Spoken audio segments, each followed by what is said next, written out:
대한민국 경제 고수와 함께 투자의 맥을 짚는 KBS 1라디오 경제쇼. 진행의 성기영 아나운서입니다. 최근 카카오가 그 오픈 채팅방 그 개인정보 유출 사고로 역대 최대 과징금을 부과받은 것과 관련해서 이제 개인정보 유출에 대한 경각심이 높아지고 있는데요. 일단 기업 측은 그 개인정보 기술에 더 많은 예산을 투자해야 하는 것은 물론이고 또 2차 피해로 이어지지 않도록 다양한 방안을 마련해야 할 것으로 보입니다. 자, 한국 핀테크 학회장이신 김형중 호서대학교 금융경영학과 석좌 교수와 함께 얘기 나눠보겠습니다. 어서 나오십시오. 예, 감사합니다. 감사합니다. 자, 먼저 그 잘 모르시는 분들을 위해서 이 카카오 오픈 채팅방 개인정보 유출 사건 어떻게 일어나게 됐던 건지 좀 설명을 해주시겠어요, 교수님? 예, 사건은 오래전에 발생했던 것 같고요. 네. 2023년 3월 14일 날 개인정보보호위원회가 네. 이거 조사를 해야 되겠다. 이렇게 이제 시작이 된 겁니다. 네. 그래서 그 문제는 뭐냐면 오픈 채팅방에서 사람들에게 이제 아이디가 부여가 되는데 네. 당연히 그 아이디 가지고는 아무것도 할 수가 없습니다. 개인정보를 알아낼 수가 없는데 네. 그런데 알고 보니까 그 오픈 채팅방 아이디를 가지고 카카오톡 닉네임, 네. 휴대전화 번호, 네. 그다음에 오픈 채팅방에서 했던 이야기들이 네. 이게 다 이제 노출이 된 겁니다. 물론 많은 사람이 노출이 된 건 아니고 6만 5천 명 정도가 노출이 됐는데 그러면 이것은 굉장히 충격적인 일입니다. 뭐냐면 오픈 채팅방에 들어가는 사람들은 그냥 보통 채팅방에서 하는 그런 게 아니고 뭔가 은밀할 수도 있고 아니면 은밀한 건 아니지만 거기서 이야기하는 것들이 사회적으로 이제 이슈가 될 수도 있는 네. 그런 내용이기 때문에 네. 그런데 자기가 거기서 들어가 있다는 것 또는 거기서 한 이야기 거기에 더해서 그 사람의 실명과 전화번호가 공개가 된다. 네. 이건 굉장히 충격적인 겁니다. 네. 그래서 사람들은 그냥 6만 5천 명의 개인정보가 유출이 됐다. 그래서 개인정보에 방점을 찍어가지고 계속 이야기를 하는데 네. 저는 개인정보가 유출이 된 것도 문제지만 그보다는 오픈 채팅방에 있었다는 것 또는 거기에서 무슨 얘기를 했는지 네. 이 행위 정보가 유출이 됐다는 게 더 심각하다고 생각을 하는 거거든요. 예. 그래서 예를 들어보면 국회의원이 거기 코인 리딩방에 있었다. 네. 그것만으로 해도 이게 심각한 겁니다. 근데 거기서 매매를 부추겼다거나 이런 얘기를 했으면 더 심각한 거 아닙니까? 네. 지금 그런 일이 일어났다는 겁니다. 네, 그렇군요. 그래서 이제 개인정보위원회에서 카카오에 역대 최대 과징금을 부과했지 않습니까? 그렇습니다. 근데 이전에 이렇게 이런 사건으로 부과한 규모에 비해서 예. 상당히 좀 이번에 액수가 커서 예. 많이 놀랐어요, 사람들이. 사실은 그 전에는 그 개인정보 유출이 있다고 그래도 네. 그 솜방망이 그 처벌이 많았습니다. 그런데 이제 개인정보보호법이 그 개정이 된 다음에는 네. 그 금액이 이제 굉장히 많이 올라갔습니다. 네. 그것은 이제 그 유럽에서 그 GDPR이라고 하는 굉장히 강력한 개인정보 보호법이 있는데 네.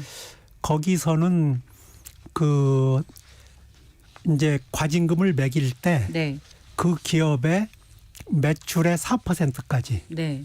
그러니까 이제 상한선이 4%고 또 이제 규모가 작은 기업들이 있는데 그 규모가 작은 기업들은 최대 이제 2천만 유로까지. 그래서 그런 상한선이 있다 보니까 한국도 이제 거기에 맞춰 가지고 법을 네. 개정을 했거든요. 네. 그러다 보니까 이제 161억 원이 151억 원이 151억 됐는데 네. 저는 이게 이제 앞으로 보편적인 그런 과징금이 되지 않을까 이렇게 생각을 하고 있습니다. 네. 그러니까 작년 9월에 개인정보보호법에서 이렇게 개정이 돼서 과징금 상한액을 훨씬 이전보다 늘렸기 때문에 이번에 이런 과징금이 가능했다 이 말씀이신 그렇습니다. 거잖아요, 교수님.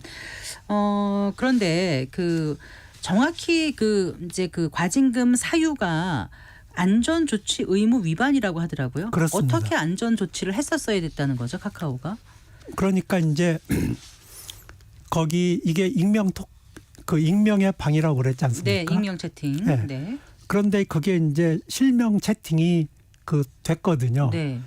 그런데 그렇게 된 연결고리가 하나 있었어요. 뭐요? 그게 뭐냐면 거기서 이제 아이디를 부여해 주지 않습니까? 네.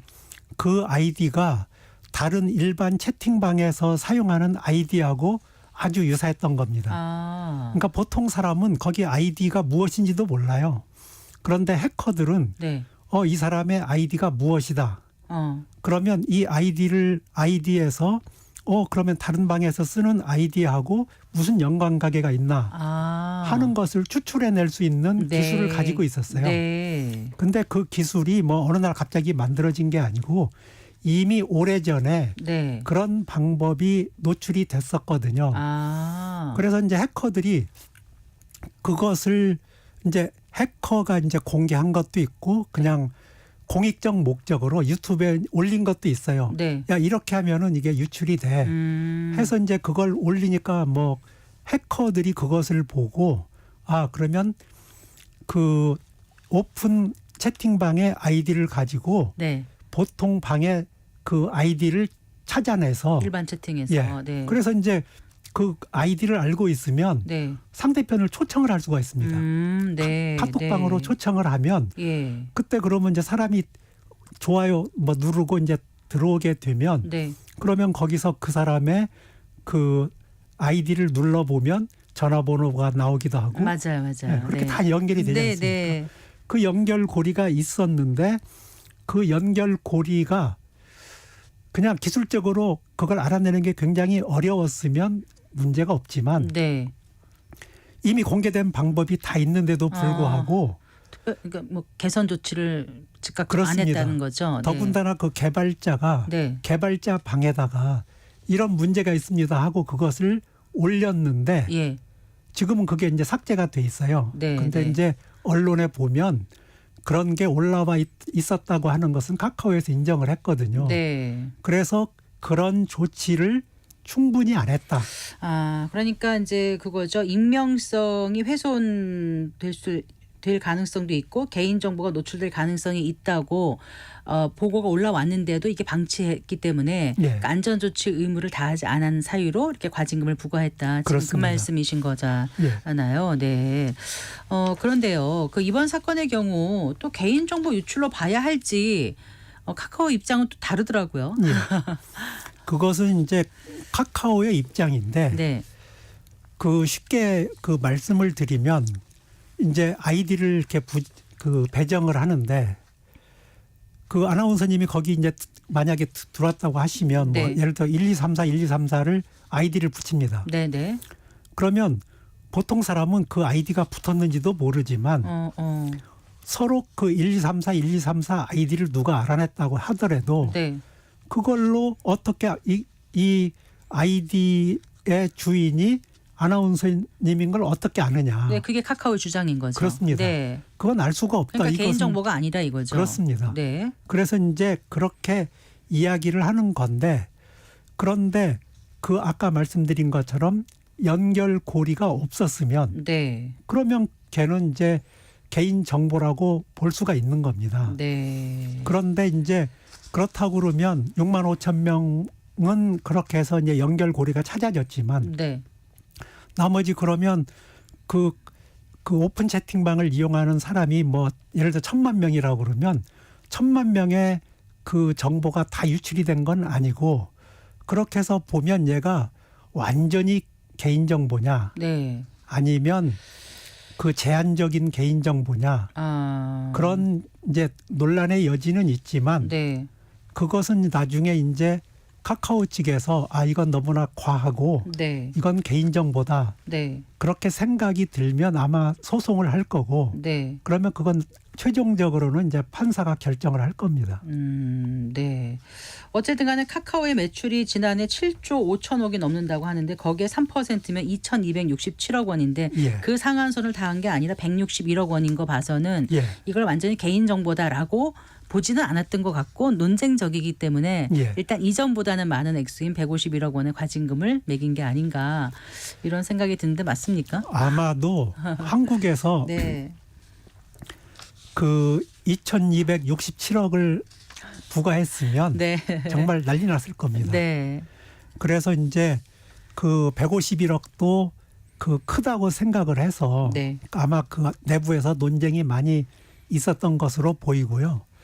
저는 그 이 일을 통해서 이제 여러 가지 효과가 있는데 기업이 개인정보와 관련해서 그 함부로 정보를 수집하고 또 이것이 유출될 수 있도록 하는 그런 통로를 마련하지 말라 네. 하는 그 경고성 의미도 담겨 있다고 생각을 하고요. 네, 네. 그런 관점에서 보면 한편으로는 뭐 과하다고 볼 수도 있지만 한국이 앞으로 그 개인정보 보호를 위해서 나가야 될 방향에서는 네. 또 뭐 이게 과한가 뭐 그런 생각도 좀 듭니다. 네. 자, 일단 행정소송을 포함해서 여러 가지 그 좀 조치나 대응을 카카오에서는 적극적으로 검토하겠다 이런 입장인 거로 알고 있는데 일단 작년에 이제 법이 개정돼서 시행된 후에 나온 이제 이번에 그 제재잖아요. 예. 어쨌든 과거에 비하면 기업 입장에서는 좀 놀랄만 할 거예요. 그러니까 좀 당혹스러운 감이 없잖아 있을 텐데 이렇게 과징금을 많이 부과하면 앞으로 그 개인정보 유출 사고, 대규모 유출 사고 같은 건 좀 줄어들 거라고 보세요? 그 실질적으로 기업에서의 개인정보 유출 건수는 그 계속 감소를 하고 있습니다. 아, 네. 그래서 기업들이 옛날에는 뭐 개인정보가 유출이 되더라도 뭐 네. 1인당 뭐 10만 원 물어주고 네. 그것도 그냥 물어주는 게 아니고 뭐 재판을 해서 물어주고 이제 그렇게 했었는데 이제는 기업이 감당하기 힘든 정도로 이렇게 그 과징금을 매기다 보니까 네. 기업들이 경각심을 충분히 그 가지고 있고요. 네.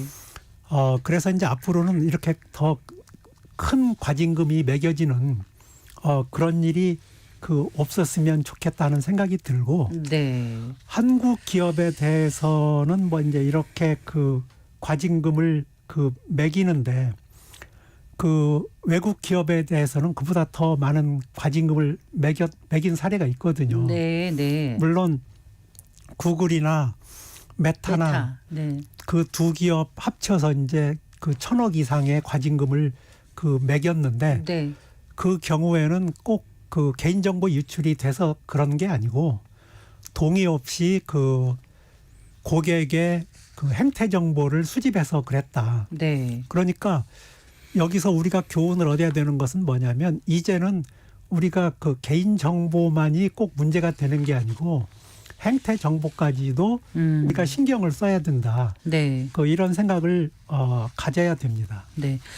어쨌든 기업들은 이제 이렇게 과징금 규모가 커지면 기업 활동이 좀 위축될 수 있고 또 개인정보 유출 사고를 완벽하게 막을 수는 좀 없다 이런 예. 입장이기도 하고 예. 왜냐하면 이제 단순 시스템 오류가 있을 수도 있고 해커들이 고도화된 기술을 가지고 공격을 하면은 뭐 어쩔 수 없다. 또 예. 내부자와 외부자의 결탁 등 여러 가지 기업이 할 수 없는 부분까지 우리가 책임지면 어떡하냐 이렇게 약간 예. 좀 힘들어하는 그런 부분도 없잖아 있지만 그래도 나아가는 방향은 개인정보가 보호돼야 되는 거 아니겠습니까? 네, 그리고 이 개인정보가 어떻게 활용되는지가 걱정이에요. 단순히 그냥 개인정보가 나갔다는 수준이 아니라 이게 뭐 보이스피싱이라든가 뭐 여러 가지로 또 악용이 된다라면 정말 큰 피해를 또 낳을 수도 있어서 그 부분이 굉장히 중요해 보이거든요, 교수님. 그렇습니다. 그 우리가 개인정보 유출이 앞으로 이렇게 과징금을 많이 매겼기 때문에 네. 안 일어난다 이렇게 보기는 어렵습니다. 네. 왜냐하면 그 개인정보 유출에서 가장 그 큰 문제가 뭐냐면 기술적인 문제보다 내부 관리자의 문제거든요. 그 내부 관리자가 그 개인정보를 잘못 관리하고 뭐 삭제를 해야 될 때 삭제를 안 했다거나 네. 아니면 그 버그가 있는데 네. 그 버그가 아까 말씀드린 것처럼 버그가 이렇게 노출이 됐는데도 불구하고 네. 그것을 방치를 했다든지 뭐 이제 그런 문제 때문에 이제 발생하는 것은 그 이렇게 과징금으로 이제 해결을 하는 방법이 하나 있고요. 또 하나는 그 정말 신종 해킹 기법이 나와서 네. 그게 외부에 알려지지도 않았고 처음 그런 기술이 적용이 됐다.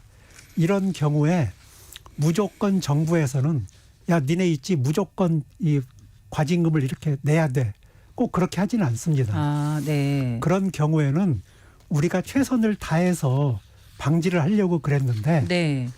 이건 피할 수가 없었다. 이렇게 하면은 우리가 이제 소위 말해서 그 세이프 하버라고 그래가지고 우리가 다 모든 조치를 다해서도 이건 불가항력이었다. 이런 경우에는 이제 네. 또 선처를 합니다. 네.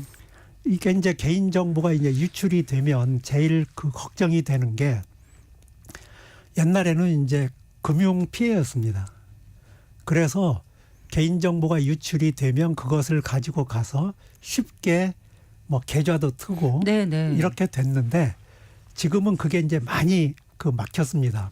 대포폰 개설도 어렵고 또 그 알뜰폰을 이용해 가지고 그 비대면이기 때문에 네. 폰을 개설하면 그다음에 할 수 있는 일이 너무나 많습니다. 네. 근데 이제 그것도 점점 본인 확인이 강화되고 이래 가지고 그런 일이 이제 발생하기 그 어려워지고 있습니다. 네.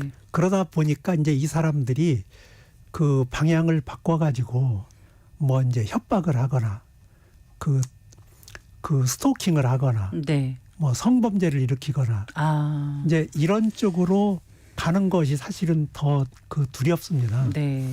그래서 이제 그런 일이 그 생기지 않도록 하기 위해서 기업은 이제는 그 최고 정보 보호 책임자 네, 네. CISO라고 하는데 네. 옛날에는 이제 이걸 임원급으로 하도록 했었거든요. 근데 지금은 이제 그 임원급이 아니래도 좋다 이렇게 이제 그 하고 있는데 네. 이런 사람을 그 임명하고 더 시스템을 업그레이드하고 네. 하는 노력을 해야 됩니다. 네. 그래요. 그 이제 개인 정보가 잘 보호되고 유출되지 않도록 하는 게 제일 중요할 텐데 결국은 뭐 과징금도 과징금이지만 사고가 일어나기 전에 막아야 되는 게 가장 중요하지 않겠습니까? 그렇습니다. 사후 약방문이 되지 않도록 해야 될 텐데 말씀하신 것처럼 CISO라든가 이런 걸 좀 주고 그 안에서 좀 교육 같은 것도 좀 많이 해야 될 것 같다는 생각도 그렇습니다. 들고요. 근데 저 궁금한 거는요. 내 개인 정보가 나가는지 안 나가는지는 어떻게 알 수 있죠? 그냥 스팸 문자가 많이 오거나 예. 이상한 보이스피싱 같은 문자가 오면 내게 털렸다 이렇게 예. 생각하면 되는 건가요? 아 그래서 확인할 수 이제 있는 방법은 있습니까? 그 확인하는 방법은 네, 이제 그 내 털린 정보 찾기 네. 뭐 그런 사이트가 있습니다. 아 있어요. 네. 그래서 아, 털린 내 정보 찾기. 예. 네. 그런 사이트가 있어서 그 사이트에 이제 들어가 가지고 뭐 이제 인증을 하고 어떤 정보가 털렸는지 이제 확인을 할 수 있는 방법이 있습니다. 그런데 거기에 이제 털리지 않았다고 하더라도 그 거기는 이제 털린 정보를 모아 가지고 올린 거고요. 네. 아직 거기에 올라가지 않은 정보도 있을 거 아닙니까? 네. 네. 그것은 이제 확인이 어렵고 또 하나는 털리지 않았음에도 불구하고 네. 나한테 스팸 메일이 오는 게 있어요. 네. 그것은 뭐냐면 그냥 무작위로 발신을 하는 겁니다. 무작위로 발신이 오면 이제 어떤 사람은 그것을 그냥 무시하는 사람이 있고 네. 잘못 왔어요 뭐 이렇게 반응을 하면 네. 이게 그 사람들한테는 이 번호가 살아있구나 하는 것을 또 알 수 있는 계기가 됩니다. 네. 그래서 이제 우리가 내 정보가 털렸는지 안 털렸는지에 대해서 좀 민감할 필요가 있고 아, 네. 털리지 않았다고 할지라도 우리는 자기 개인 정보를 보호하기 위해서 뭐 어디 동의하면 네. 뭐 할인을 해준다든지 아, 네, 맞아요. 네. 이거 특히 주부들은 100원만 싸도 이것을 누르거든요. 주부 아니라도 다 요즘은 그렇습니다. 네. 제가 보니까 특별히 주부들이 좀 그런 것 같은데 그런데 그 믿을 만한 사이트가 아니면 네. 그런 걸 함부로 하면 안 됩니다. 네. 그래서 그 어떤 그 이벤트가 그 이벤트를 해서 이제 뭐 정말 그때마다 100원을 주면 고맙지만 추첨을 해서 주겠다고 하는 경우에 네. 그런 경우에는 이 사람들이 개인정보를 모으려고 하는 어떤 미끼 상품일 수도 있습니다. 이전에 그 홈플러스 개인정보 유출 사건도 있었지 그렇습니다. 않습니까? 네. 예. 경품 행사 참가했더니 그 정보 다 해가지고 보험사에 예. 넘겨서 예. 수백억 원의 이익을 예. 챙겼잖아요. 예. 네. 그럴 때 그 홈플러스를 대상으로 이제 난 피해봤다 해가지고 예. 일부 약간 그 보상금, 피해 예. 보상금 같은 걸 받았는데 이런 예. 게 또 쉬운 것 같지는 않더라고요. 맞습니다. 네. 과징금은 이제 법에 정해져 있기 때문에 그냥 얼마를 그러면 일단 내야 되고 네. 그게 과도하다고 생각을 하면 이제 그 행정소송 같은 걸 하지 않습니까? 그런데 민간은 그것으로부터 구제를 받는 게 아니기 때문에 다시 민사소송을 해야 됩니다. 네. 그런데 이것은 사실 그 민사소송에서 양형 규정도 좀 바뀌어야 됩니다. 이거 처음에 우리나라에서 개인정보 보호가 약할 때 네. 네. 그냥 건당 10만 원 이렇게 한 것이 지금까지 내려오다 보니까 네. 그래서 앞으로는 이게 이제 좀 그 올라가야 그래야 이렇게 미끼 상품 만들어 가지고 네. 개인정보 수집하거나 이런 관행이 네. 그 사라질 수 있습니다. 알겠습니다. 오늘 여기까지 듣겠습니다. 예. 감사합니다. 예, 감사합니다. 네, 한국 핀테크 학회장이신 김형중 호서대학교 금융경영학과 석좌 교수와 함께 얘기 나눠봤습니다.